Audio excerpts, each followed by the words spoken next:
بسم اللہ الرحمن الرحیم۔ ہماری ترقی کا راز ہماری روحانی طاقت میں ہے۔ خطبہ جمعہ سیدنا حضرت مرزا بشیر الدین محمود احمد خلیفۃ المسیح ثانی المصلح موعود رضی اللہ تعالی عنہ، فرمودہ 9 ستمبر سن 1927 بمقام شملہ۔ یاد رکھو اور خوب یاد رکھو کہ مسلمانوں کی ترقی کا ایک اور ایک ہی طریق ہے کہ اس کی بنیاد اسلام پر ہو۔ سن 1927 کے اس خطبہ جمعہ میں حضور رضی اللہ تعالی عنہ نے قومی اور مذہبی ترقی میں فرق بیان کیا ہے، نیز اس بات پر روشنی ڈالی ہے کہ کس طریق پر مذہبی ترقی حاصل کی جا سکتی ہے۔ ادارہ تشہد، تعوذ اور سورہ فاتحہ کی تلاوت کے بعد فرمایا، ہر ایک بیماری کا علاج جب تک صحیح طریق پر نہ کیا جائے کبھی بھی پورے طور پر شفا نہیں ہو سکتی۔ یہی اصل انفرادی اور قومی بیماریوں کے علاج کے لیے ہے۔ اس وقت جو مسلمانوں کے لیے تکلیف اور مصیبت کے دن ہیں، ان تکالیف اور مصائب سے نجات ممکن نہیں جب تک صحیح طور پر علاج نہ کیا جائے، اور وہ صحیح علاج جو ان کو ہر قسم کے دکھوں سے شفا دے خدا تعالیٰ کے بتائے بغیر نہیں ہو سکتا، اور جب تک خدا تعالیٰ کے بتائے ہوئے علاج اور طریقے پر کاربند نہ ہوں گے ان قومی امراض سے شفا نہیں ہوگی۔ عام طور پر لوگوں کو یہ بھی ٹھوکر لگتی ہے کہ وہ قومی اور مذہبی ترقی میں امتیاز و فرق نہیں کرتے، اور اس کا نتیجہ یہ ہوتا ہے کہ وہ صحیح اصول کو چھوڑ دیتے ہیں اور کامیاب نہیں ہوتے۔ قومی اور مذہبی ترقی کے اصول جدا جدا ہیں۔ اسلام کسی قوم کا نہیں بلکہ وہ ایک مذہب ہے، اور اس کے اندر بہت سی قومیں ہیں۔ اگر محض قومی اصول کو مد نظر رکھا جائے تو بھی مسلمان ترقی نہیں کر سکتے، اس لیے کہ مختلف قوموں کی ترقی کے جدا جدا اسباب ہوتے ہیں۔ ہر ایک قوم کی ترقی کے لیے اس کے حالات، اس کی ضروریات، اس کی روایات و عادات اور اس کے ماحول پر غور کرنا ضروری ہوتا ہے۔ اگر ان امور کو نظر انداز کر دیا جائے تو بجائے اس قوم کی ترقی کے تنزل ہوتا ہے، لیکن جب ان امور پر غور کر لیا جاتا ہے تو ایک نتیجہ نکل آتا ہے اور ترقی کی راہوں کے لیے ایک طریق مستقیم پیش ہو جاتا ہے۔ ہم دیکھیں گے کہ اس قوم میں فلاں باتیں خصوصاً پائی جاتی ہیں جو خصوصیات قومی ہوں گی، فلاں قومی کمزوریاں ہیں جن کو دور کرنا ضروری ہے کہ بغیر اس کے ترقی نہیں ہو سکتی، اور فلاں خوبیاں ہیں جن کی تربیت سے ان میں اور بھی خوبی پیدا ہو کر ترقی کا موجب ہو سکتی ہیں۔ اسی طرح اس کے ماحول کو دیکھ کر ہم ان اسباب پر نظر کر سکتے ہیں جو اس کی ترقی کے مؤید ہو سکتے ہیں۔ مثلا کشمیری اور افغان دو قومیں ہیں، ان کے عادات، ان کی ضروریات اور قومی خصائص جدا جدا ہیں۔ جس اصول پر کشمیری ترقی کر سکتے ہیں پٹھان اس اصول پر ترقی نہیں کر سکتے، اس لیے کہ دونوں قوموں کے ماحول نے ان پر جدا جدا اثر ڈالا ہے۔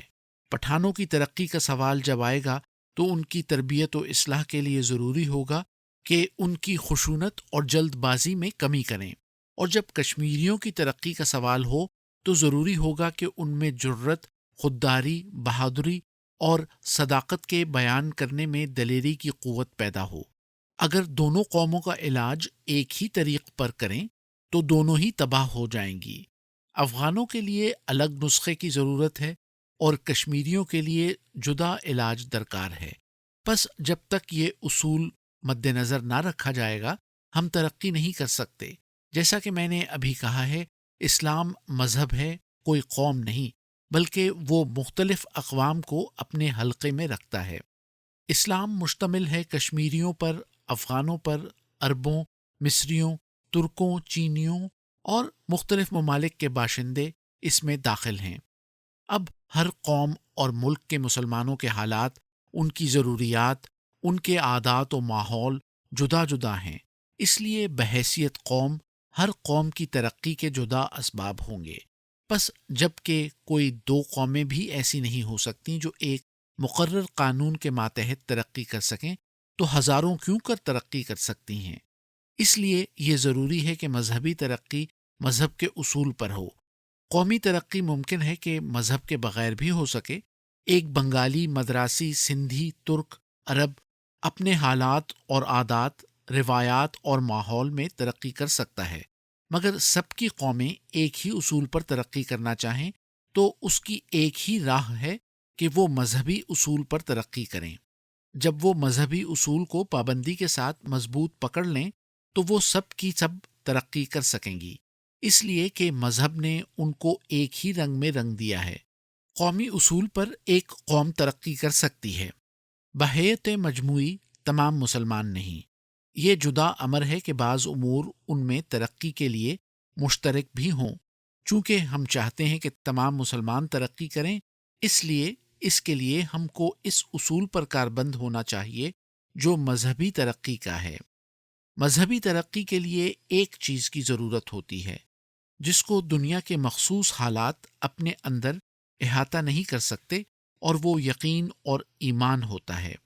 اقوام کی ترقی کے لیے ان اقوام کی مخصوص شکایات اور کمزوریوں کو دور کرنا ہوتا ہے، اور مذہب کی ترقی کے لیے ایمان اور یقین کی ترقی کی ضرورت ہوتی ہے۔ یہ ایک ایسی قوت ہے جو ہر چیز کو بدل سکتی ہے۔ یاد رکھو کہ ایمان دراصل اکسیر اعظم ہے، یہ حقیقی اکسیر کا نام ہے۔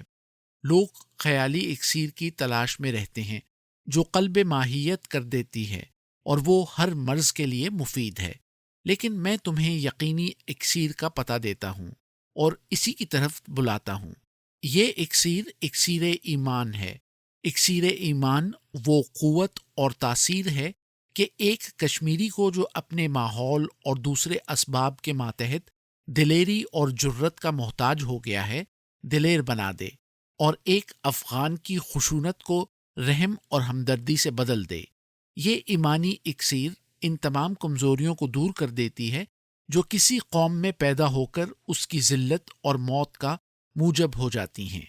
پس اس میں ایسا اثر ہے کہ وہ قوموں کو زندہ کر دیتی ہے۔ یہ یقین کہ ہم ایک ایسی بالا ہستی کو ملنے والے ہیں جو اپنی قوتوں میں بے نظیر اور تمام خوبیوں کو اپنے اندر رکھتی ہے، اور وہ ہماری تمام حاجتوں کو پورا کرنے والی ہے۔ تو اس ایمان سے محبت، اور اس محبت میں خلوص، اور پھر خلوص سے سچی تڑپ پیدا ہوتی ہے، اور انسان کے اندر یہ جوش کام کرنے لگتا ہے کہ میں اس کی صفات کے موافق اپنا کیریکٹر بنا لوں۔ جب ایمان اس درجے تک پہنچ جاتا ہے اور عملی قوتیں نشو و نما پانے لگتی ہیں تو ایسی قوت پیدا ہو جاتی ہے کہ اسی ایک نسخے سے سب کمزوریاں دور ہو جاتی ہیں۔ بخل سخاوت سے، بزدلی جرت سے، سختی نرمی سے، ظلم عدل و انصاف سے، بے رحمی ہمدردی اور باہمی اعانت سے تبدیل ہو جاتی ہے، اور تمام رذائل دور ہو کر اخلاق فاضلہ پیدا ہو جاتے ہیں، اور نتیجہ یہ ہوتا ہے کہ تمام اقوام ایک ہی وقت میں ترقی کر سکتی ہیں۔ بس مسلمانوں کی ترقی کے لیے جو اصول ضروری ہے وہ ان کی مذہبی ترقی ہے۔ جس قدر ان میں ایمان اور یقین کی قوت ترقی کرے گی، اسی قدر وہ ترقی کی طرف جائیں گے، اور اس ایک اکسیر سے روئے زمین کے مسلمانوں کی، خواہ وہ کسی قوم کے ہوں، ترقی ہوگی۔ یہ نسخہ سب کے لیے ہے، وہ کشمیری ہوں یا افغان، ترک ہوں یا عرب، مصری ہوں یا چینی، ہندی ہوں یا کوئی اور۔ ایمان ہی ایک اکسیر ہے جو ہر تبدیلی کر سکتی ہے۔ ایمان ہی وہ قوت عطا کرتا ہے جس کی نظیر نہیں۔ مسلمانوں میں اس وقت ایک قسم کی بیداری ہے، اور وہ قومی ترقی کے لیے فکر مند ہیں۔ قومی ترقی ہو بھی رہی ہے، مگر مذہبی حیثیت سے وہ گر رہے ہیں۔ ترک ترقی کر رہے ہیں، لیکن مذہبی حیثیت سے ہر قدم پیچھے جا رہا ہے، اور وہ مصریوں اور ہندوستانیوں سے جدا کرتا جاتا ہے۔ اسی طرح پر مصری اور ایرانی اپنے اپنے حلقے میں ترقی کر رہے ہیں، لیکن اسلامی حیثیت سے وہ ایک دوسرے سے دور ہو رہے ہیں۔ حقیقت یہی ہے کہ جب تک اسلام کی ترقی نہ ہو اور یقین اور ایمان نہ بڑھے، ترقی کا قدم دور لے جا رہا ہے۔ پس قومی ترقی کی تدابیر جدا ہیں اور مذہبی ترقی کی جدا۔ اسلام کی ترقی کے لیے ضروری ہے ایمان، اور یہ کہ ہمارے اعمال کی بنیاد اسلام پر ہو۔ اگر اس راہ کو ہم نے اختیار نہ کیا تو مسلمانوں کی ترقی نہ ہوگی۔ یہ ممکن ہے ایرانیوں، ترکوں یا مصریوں کی ترقی ہو، مگر وہ اسلام کی ترقی نہ ہوگی، جب تک مذہب کی ترقی نہ ہو، اور وہ مذہب اسلام کی عملی روح ہے۔ عیسائیوں کی قومی ترقی نے مذہبی ترقی کو روک دیا ہے۔ جو لوگ تاریخ سے واقف ہیں وہ جانتے ہیں کہ مڈل ایجز میں گو ان کی دنیاوی ترقی ایسی نہ تھی جو آج نظر آتی ہے اگر وہ ایک لائن پر چل رہے تھے۔ اس میں شک نہیں کہ وہ عیسائیت کے روحانی تنزل کا زمانہ بھی تھا، لیکن اسلام کی ابتدائی ترقی نے روحانی اور دنیاوی ترقی کا فائدہ پہنچایا۔ اس سے ظاہر اور ثابت ہے کہ اسلام ایک ایسی قوت ہے جو ایک ہی وقت میں ہر قسم کی ترقیات عطا کرتا ہے۔ پس مسلمانوں کی ترقی کا راز اسلام کی ترقی میں ہے۔ وہ خالص اسلام جس کو رسول اللہ صلی اللہ علیہ وسلم لائے، اور وہ اسلام جس کو قرآن کریم پیش کرتا ہے، وہ اسلام جو ان تمام روایات کے خارج کرنے کے بعد رہتا ہے جو یہود و نصارہ اسلام میں آتے وقت اپنے ساتھ لے آئے تھے۔ میں اپنی جماعت کے دوستوں کو اس بات کی طرف توجہ دلاتا ہوں کہ وہ ایسی جماعت میں داخل ہیں جس نے بیڑا اٹھایا ہے کہ وہ نہ صرف اسلام کو اصل حالت میں لائیں گے اور ترقی دیں گے بلکہ اسے بڑھائیں گے۔ وہ لوگوں کو توجہ دلائیں اور مسلمانوں کے ذہن نشین کرائیں کہ ان کی ترقی ایسی حالت میں ہوگی کہ اسلامی ترقی کی روح پیدا ہو۔ مذہب کے جھوٹے نام سے کامیابی نہیں ہوگی، اور اگر کوئی شخص قومی اور مذہبی ترقی کو ملائے گا تو اس سے نقصان ہوگا۔ یاد رکھو اور خوب یاد رکھو کہ مسلمانوں کی ترقی کا ایک اور ایک ہی طریق ہے کہ اس کی بنیاد اسلام پر ہو۔ بس اس بات کو مد نظر رکھ کر تبلیغ کریں گے تو باتوں میں اثر، کلام میں روحانیت اور قلب میں صفائی پیدا ہوگی۔ میں خدا تعالیٰ سے دعا کرتا ہوں کہ ہم قومی ترقی کو اختیار کرتے ہوئے مذہب کی ترقی میں روک نہ ہوں، بلکہ ہماری قومی ترقی کی بنیاد اسلام کی ترقی پر ہو۔ آمین۔ الفضل، 20 ستمبر سن 1927۔